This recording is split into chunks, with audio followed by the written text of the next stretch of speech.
সবাই কম বেশি biryani, chilli chicken, এই ফ্রায়েড রাইস, মোগলাই এইসব খেতে ভালোবাসে। কিন্তু 4 দিন খাক, 5 দিন খাক, 6 দিন খাক, আবার বাঙালি মাছে ভাতে মাছ ভাত খেতেই চাইবে। তাই জন্য আমার রান্না হলো পুরো বাঙালি রান্না। এই রান্নাগুলো এখন প্রায় লুপ্ত পথে।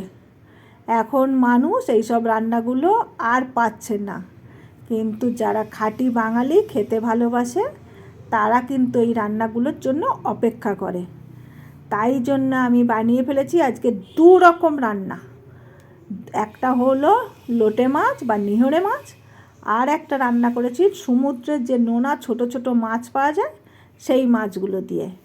নিহড়ে মাছটা করেছি ঝাল চচ্চড়ি, আর লোটে ওই মাছটা করেছি, নোনা মাছগুলো করেছি উচ্ছে আলু দিয়ে মাছের ঝোল।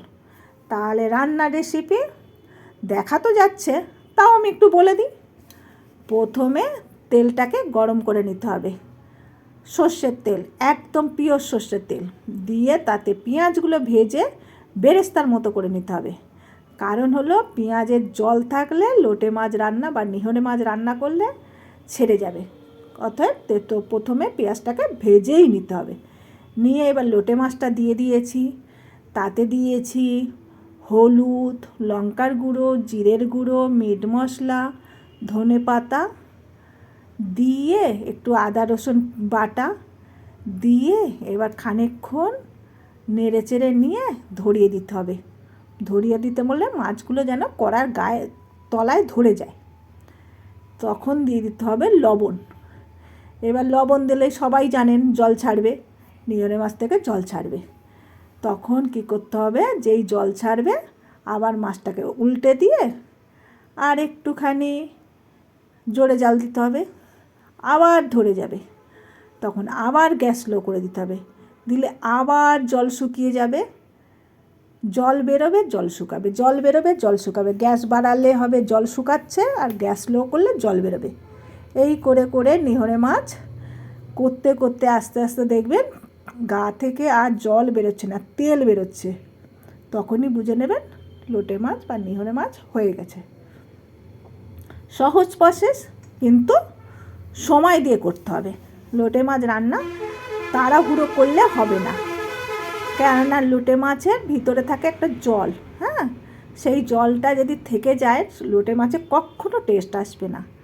তাই জন্য ওই যে জোরে দিতে হবে, তখন ধরে যাবে, আবার আস্তে দিলে ধরবে। এই করে করে তো লোটে মাছটা রান্না করে দিলাম। আর লোটে মাছের রান্নায় কখনো টমেটো দেবেন না, টমেটো দিলে এই মাছটা রান্না হবে না, এমনি অন্য হবে।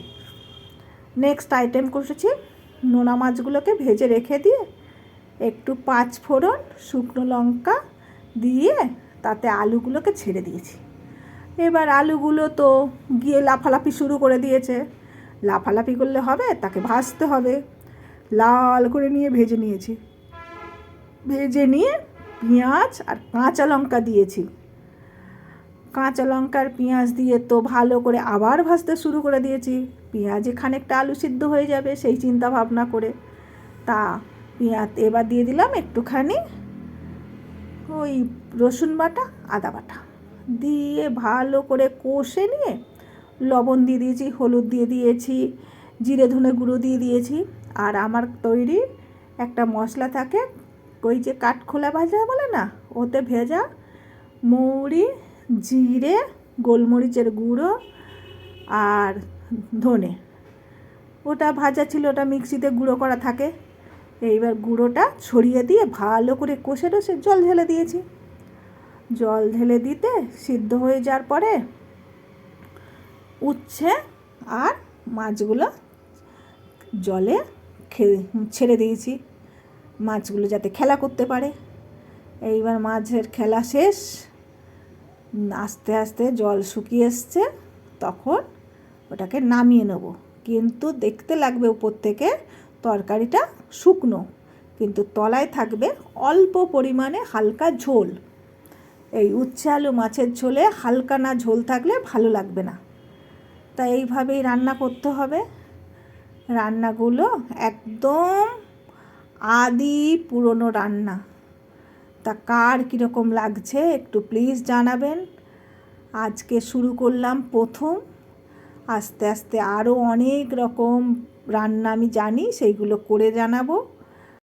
দুটো রান্না দেখালাম, কেমন হয়েছে একটু তো মন চায় সবাই জানাক, তাই জন্যই সবাইকে অনুরোধ করছি আমার রান্না দুটো কেমন হয়েছে একটু জানাতে।